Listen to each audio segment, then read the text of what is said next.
মাসিক রাশিফল জুলাই মাস 2025। আজকে বলবো হচ্ছে ধনু রাশিকে নিয়ে। ধনু রাশির এই জুলাই মাস কেমন কাটবে, কোন দিক থেকে লাভবান, কোন দিক থেকে বিশেষ সাবধান এবং কোন বিশেষ উপাচার এই মাসে করবে, এগুলো তুলে ধরবো। ধনু রাশির শরীর স্বাস্থ্য নিয়ে আলোচনা করব, ধনু রাশির শিক্ষা নিয়ে আলোচনা করব, প্রেম ভালোবাসা, দাম্পত্য জীবন এবং কর্ম, তার সাথে ভাগ্য, এই সমস্ত কিছু তুলে ধরবো।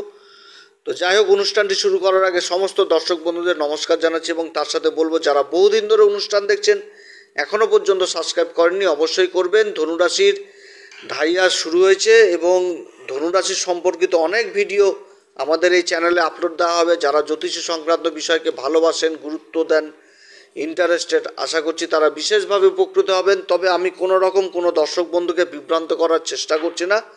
এটা গ্রহের গোচরের উপর সাধারণ আলোচনা করা হচ্ছে, এটা কারো কোনো রকম ব্যক্তিগত কুষ্টি ধরে আলোচনা নয়, আর এটা চন্দ্র রাশির উপরেই বলা হচ্ছে। ধনু রাশির ক্ষেত্রে নবগ্রহের অবস্থান হচ্ছে এরূপ। রাশির যেটা তৃতীয় ঘর কুম্ভ রাশি, এই ঘরে রাহু অবস্থান করছে দেবগুরু বৃহস্পতির নক্ষত্র পূর্বা ভাদ্রপদে। রাশির যেটা চতুর্থ ঘর মীন রাশিতে শনি অবস্থান করছে উত্তরা ভাদ্রপদ নিজের নক্ষত্রে। এবং এই মাসের 13 তারিখে আবার শনি কিন্তু ওই বকরি হয়ে যাবে, নিজের নক্ষত্রে বকরি হচ্ছে। রাশির যেটা ষষ্ঠ ঘর, এই ষষ্ঠ ঘরে শুক্র অবস্থান করছে নিজের রাশিতে, বৃষ রাশিতে। শুক্র হচ্ছে ষষ্ঠ ঘরের অধিপতি এবং লাভের ঘরের অধিপতি। লাভের ঘরটা হচ্ছে শুক্রের মূল ত্রিকোণ রাশি। আর রাশির সপ্তম ঘরে দেবগুরু বৃহস্পতি অবস্থান করছে এবং সূর্য অবস্থান করছে। সূর্যদেব 15 তারিখ পর্যন্ত থাকছে, 16 তারিখে আবার চলে যাবে, রাশি পরিবর্তন করবে, তখন অষ্টম ঘরে অবস্থান করবে। অষ্টম ঘরে তো বুধ অবস্থান করছে, বুধের সাথে সূর্যের জুতি তৈরি হয়ে যাবে। আর দেবগুরু বৃহস্পতি যে নক্ষত্র অবস্থান করছে সেটা রাহুর নক্ষত্র, আদ্রা নক্ষত্র অবস্থান করছে। রাশির যেটা ভাগ্যের ঘর, যেটা হচ্ছে সিংহ রাশি, এই ঘরে মঙ্গলের অবস্থান, সঙ্গে কেতু অবস্থান করছে। মঙ্গল তো নক্ষত্র পরিবর্তন করলো 30 তারিখে পূর্বা ফাল্গুনী নক্ষত্রে, আর কেতু এই জুলাই মাসের 30 তারিখে আবার নক্ষত্র পরিবর্তন করবে, সেটা 20 তারিখে পূর্বা ফাল্গুনিতে চলে আসবে শুক্রের নক্ষত্র, শুক্রদেবের। আর মঙ্গল কিন্তু জুলাই মাসের শেষের দিকে রাশি পরিবর্তন করবে, তখন কর্মের ঘরে অবস্থান করবে। তো এই তো হচ্ছে নবগ্রহের অবস্থান। তো যাই হোক, এই ধনু রাশির ক্ষেত্রে প্রথমে যদি শরীর স্বাস্থ্য নিয়ে আলোচনা করি, রাশির অধিপতি সপ্তমে অবস্থান করছে এবং যে নক্ষত্র সেটা হচ্ছে রাহুর নক্ষত্র। আর রাশির সপ্তম ঘরে অবস্থান করে রাশির উপর দৃষ্টি দিচ্ছে। রাহুর নক্ষত্র অবস্থান করছে, রাহু আবার তৃতীয় ঘরে, যেটা হচ্ছে কুম্ভ রাশি, এই ঘরে অবস্থান করছে এবং দেবগুরু বৃহস্পতির সাথে নবম পঞ্চম যোগ তৈরি হয়েছে। আর শুক্র ষষ্ঠপতি, অর্থাৎ দশক বিশুকের অধিপতি কিন্তু এই শুক্র। ষষ্ঠ ঘর থেকে তো রোগ রিপু ঋণ দেখা হয়, তো এই ঘরের অধিপতি শুক্র এই ঘরেই অবস্থান করছে। তো এমনি তো বিশেষ কিছু দেখা যাচ্ছে না, তবে যাদের মাইগ্রেনের ব্যথা রয়েছে, রক্তচাপ, মাইগ্রেন, অনিদ্রা, এই সমস্ত অসুখ বিসুখ, তার সাথে নিজের খাওয়া দাওয়া, ভোগ বিলাস, এদিকেও কিন্তু যথেষ্ট খেয়াল রাখতে হবে এই মাসে। শুক্র ষষ্ঠ ঘরে অবস্থান করছে এবং শুক্রের সপ্তম দৃষ্টি পড়ছে দ্বাদশ ঘরে, অর্থাৎ নিজের খাওয়া দাওয়ার দিকেও যথেষ্ট খেয়াল রাখতে হবে, নিজের ভোগ বিলাসিতার দিকে, আনন্দ ফুর্তি, বাইরের খাওয়ার দাওয়ার, এদিকেও যথেষ্ট খেয়াল রাখতে হবে। ধনুরাশির ক্ষেত্রে যদি শিক্ষার দিকটা আলোচনা করি, তাহলে শিক্ষার দিকটা কিন্তু যথেষ্ট ভালো এই ধনুরাশির। পঞ্চম ঘর হচ্ছে যেটা হচ্ছে মেষ রাশি, যার অধিপতি মঙ্গল অবস্থান করছে একদম নবম ঘরে, কেতুর সাথে জুতি রয়েছে। আর মঙ্গল এই নবম ঘরে অবস্থান করা মানে এটা তো নবম ঘর থেকে উচ্চশিক্ষা জিনিসটাকে দেখা হয়। আর এই নবম ঘরটা হচ্ছে সিংহ রাশির অধিপতি সূর্য দেবগুরু বৃহস্পতির সাথে জুতি তৈরি করেছে এবং তাদের মিলিত দৃষ্টি আবার রাশির উপর পড়ছে। আবার 16 তারিখে সূর্য রাশি পরিবর্তন করে বুধের সাথে অষ্টম ঘরে চলে আসবে। তো শিক্ষার দিকটা যথেষ্ট ভালো, তবে উচ্চ শিক্ষার ক্ষেত্রে প্রাথমিক শিক্ষার্থীর দিক থেকে একটা মনে জেদ, ক্রোধ, এগুলো কিন্তু থাকবে, একটু জেদি হবে ছেলে পেলে। কিন্তু উচ্চশিক্ষার দিকে যথেষ্ট ভালো, যারা ডাক্তারি লাইন নিয়ে পড়ছেন তাদের জন্য বিশেষ করে ভালো, বিশেষ করে যারা রক্ত উপর রিসার্চ বা কোনো গবেষণা করছেন সেদিক থেকে ভালো। এছাড়া অন্যান্য বিষয়েও যথেষ্ট ভালো, আয়ুর্বেদিক জিনিসেও যথেষ্ট ভালো। সফটওয়্যার ইঞ্জিনিয়ার বা কম্পিউটার সায়েন্সটা যারা পড়াশোনা করছেন তাদের জন্য যথেষ্ট ভালো। এই সময়কালে বিদেশ যাত্রা হওয়ারও প্রবল সম্ভাবনা থাকছে, কারণ মঙ্গল যে অবস্থান করছে, মঙ্গলের চতুর্থ দৃষ্টি পড়ছে আবার দ্বাদশ ঘরে, অর্থাৎ নিজের রাশিকেই কিন্তু মঙ্গল দেখছে ভাগ্যের ঘরে অবস্থান করে। তো ভাগ্যের ঘর থেকে যেরকম উচ্চশিক্ষা বুঝায়, সেরকম তো দূরযাত্রাও বুঝায়। অর্থাৎ নিজের শিক্ষাকে পূরণ করার জন্য বিদেশ যাত্রাও এই সময় হবে। এবং সূর্যের অবস্থানও চলে আসছে অষ্টম ঘরে। অষ্টম ঘর থেকে আবার গভীর জ্ঞান জিনিসটাকে বুঝায়, রিসার্চ, তারপরে গবেষণা। বুধ অবস্থান করছে, তো শিক্ষার জায়গাটা যথেষ্ট ভালো দেখা দিচ্ছে এই ধনু রাশির ক্ষেত্রে। যারা গুরুর সান্নিধ্যে রয়েছেন তারাও বিশেষ শিক্ষা লাভ করতে পারবে। ধনু রাশির ক্ষেত্রে যদি প্রেম ভালোবাসার জায়গাটাকে দেখি, তাহলে প্রেম ভালোবাসার জায়গাটা অতটা ভালো না, তাও চলবে মোটামুটি। কিন্তু নিজের মুখের ভাষার দিকে যথেষ্ট খেয়াল রাখতে হবে, কারণ মুখের ভাষাই কিন্তু সমস্ত সম্পর্ক আটকে রাখে, এটা কিন্তু বুঝতে হবে। এখন পঞ্চম ঘরের অধিপতি কেতুর সাথে অবস্থান করেছে, এখানটাতে জাসুসিগিরি করাও চলবে না, যে সন্দেহ জিনিস এইগুলো করাও চলবে না।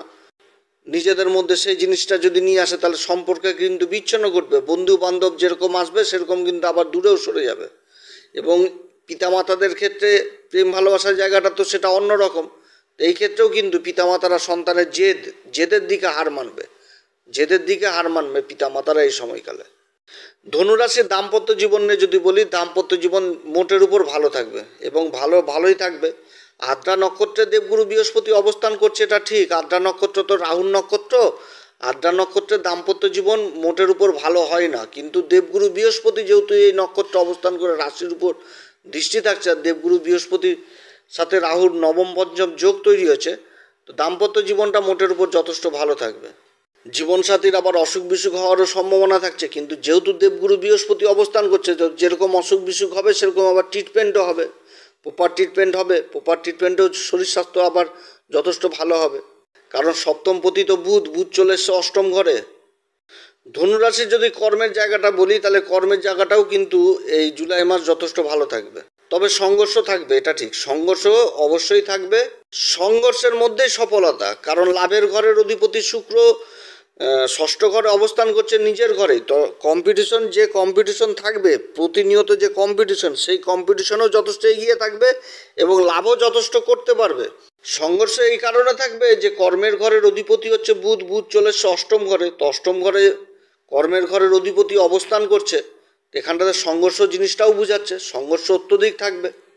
এই মাসে যে কোনো কাজ করতে গেলে সবার প্রথম রুট ম্যাপ করতে হবে, এবং যে কাজ অভিজ্ঞতা যদি থাকে সেই কাজ করার, তাহলেই কিন্তু কাজ হাতে নিতে হবে। অভিজ্ঞতা যদি থাকে, জ্ঞান যদি থাকে, যথেষ্ট জ্ঞান, তাহলেই কিন্তু হাতে নিতে হবে। যে পারবো নিয়ে নিলাম তারপরে হলো না, সেটা করলে কিন্তু অসুবিধায় পড়তে হবে, কারণ অষ্টম ঘর থেকে গভীর জ্ঞান জিনিসটাকে বুঝাচ্ছে।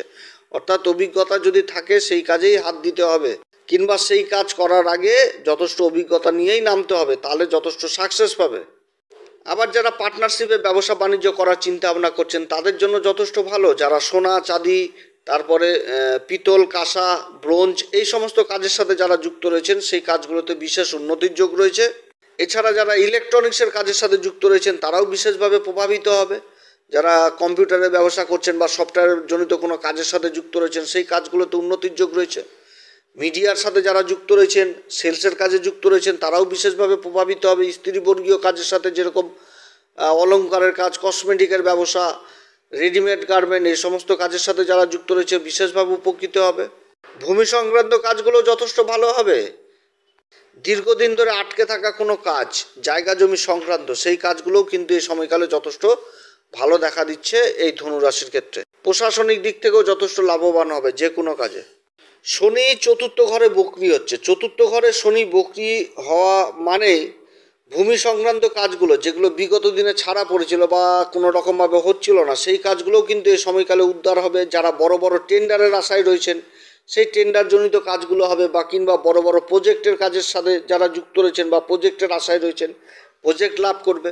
তবে শনি যে চতুর্থ ঘরে বক্রি হচ্ছে, শনি কিন্তু এটাও বোঝাচ্ছে যে কোনো কাজ করতে গেলে হিসাব মেনটেন করেই করতে হবে। ক্ষুদ্র থেকে ক্ষুদ্র হিসাব, এই জিনিসটাও করতে হবে। যেখানটাতে কাগজের প্রয়োজন রয়েছে সেই কাগজের প্রয়োজন যেখানটাতে রয়েছে সেই কাগজের জায়গাগুলোও ঠিক করতে হবে। তবে 20 তারিখের পর থেকে বিশেষ সাবধান, যে কোনো শত্রুর কথায় নেচে বা কোনো শত্রুর কথা শুনে কোনো একটা কাজে হাত দিয়ে দিলেন, বুঝতে পারছেন সে আমার চিরশত্রু, মুখে মিষ্টি কথা বলে কাজ হাসিল করছে, ওদিক থেকে কিন্তু সাবধান। বিশ্বাসঘাতকতা হওয়ার সম্ভাবনা থাকছে, এবং নিজের লোক কিংবা বাইরের লোকের কাছ থেকেও কিন্তু বিশ্বাসঘাতকতা হওয়ার সম্ভাবনা থাকবে 20 তারিখের পর থেকে।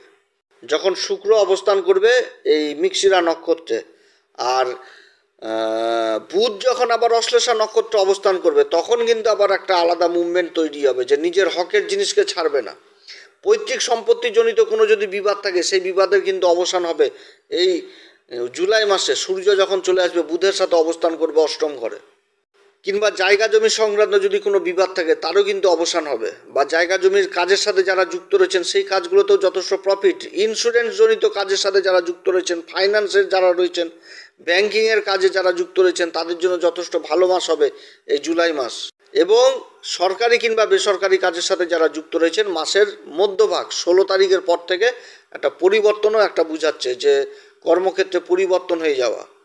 তো যাই হোক, জুলাই মাসে এরকমই ফল পেতে যাচ্ছে এই ধনুরাশি। সবথেকে ভালো পজিশন, দেবগুরু বৃহস্পতির দৃষ্টি থাকছে রাশির উপরে। শিক্ষা দীক্ষার দিকে যথেষ্ট উন্নতি। আদ্রা নক্ষত্র অবস্থান করছে, গবেষণা, রিসার্চ এগুলোই বুঝাচ্ছে, বিশেষ সফলতা বুঝাচ্ছে। এই মাসে ধনুরাশি কোন উপাচার করবে? প্রত্যেকদিন হনুমান চল্লিশা, বজরংবাণ, শ্রীরাম সীতার প্রণাম মন্ত্র সহকারে পাঠ করবেন। যারা গুরুর দীক্ষা নেননি, অবশ্যই গুরুর দীক্ষা নেবেন। সূর্যদেবকে প্রত্যেক দিন অর্ঘ্য দিবেন। গাই গরুর সেবা করবেন। শনি বকরি হচ্ছে, চতুর্থ ঘরে বকরি হচ্ছে। ধর্মের জায়গাগুলোতে যথেষ্ট সেবা দিবেন। যে সমস্ত ধর্মস্থানগুলো বা যে মন্দিরগুলো ভগ্ন অবস্থায় রয়েছে, সেটাকে ঠিক করার ব্যবস্থা নেবেন। এছাড়া যে সমস্ত মন্দিরগুলো অপরিষ্কার, নোংরা অবস্থায় রয়েছে, সেগুলোকে পরিষ্কারের দায়িত্ব নেবেন। যথেষ্ট ভালো ফল পাবে এই ধনুরাশি। তো যাই হোক, অনেক কথা আলোচনা করলাম। যদি এই পরামর্শ সত্যি ভালো লাগে, তাহলে নিজের ভেবে অবশ্যই এই অ্যাস্ট্রো এসএম বাংলা চ্যানেলকে সাবস্ক্রাইব করবেন, পাশে থাকবেন। আপনারা সবাই ভালো থাকেন। এরপরে আবার আসবে একটি নতুন পর্ব নিয়ে। নমস্কার, ধন্যবাদ।